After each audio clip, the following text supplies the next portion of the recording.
Hey there, and welcome back to Reading G. We're building that habit of reading more business English, and we're learning about personal finance today.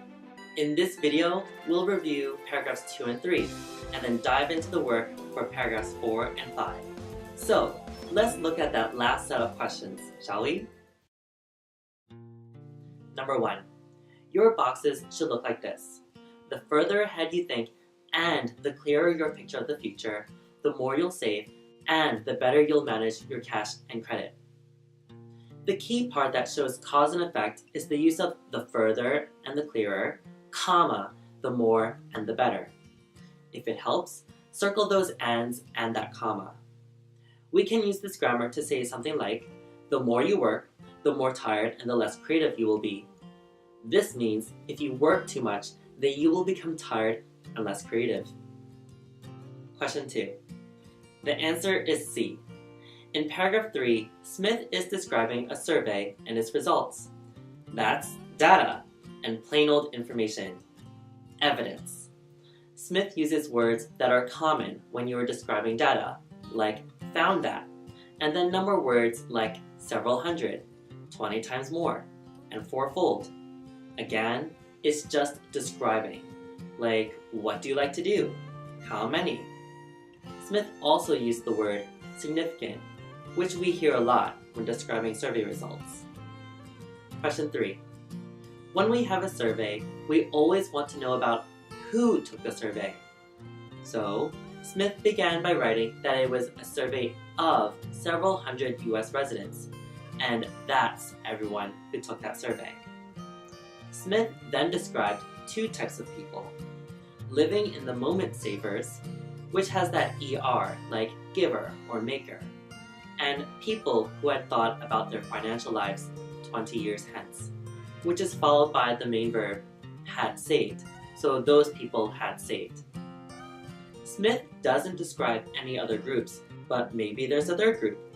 Maybe some people only thought 10 years ahead. We'll put question marks there.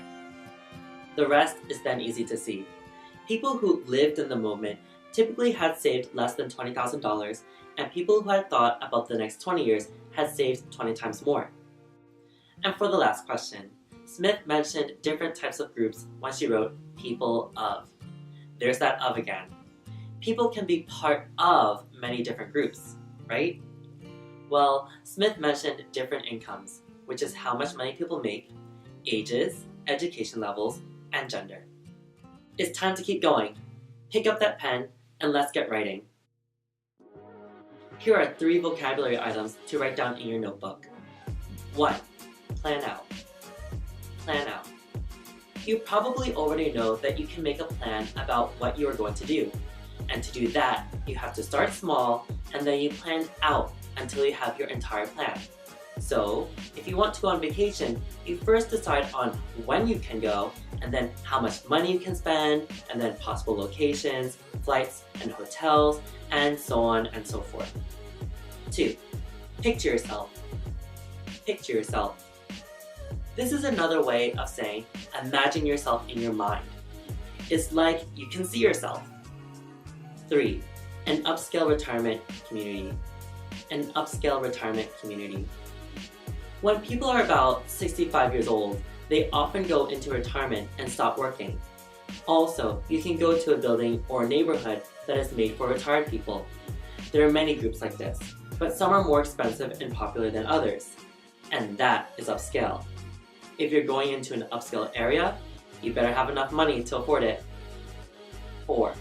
$1 million in assets. $1 million in assets.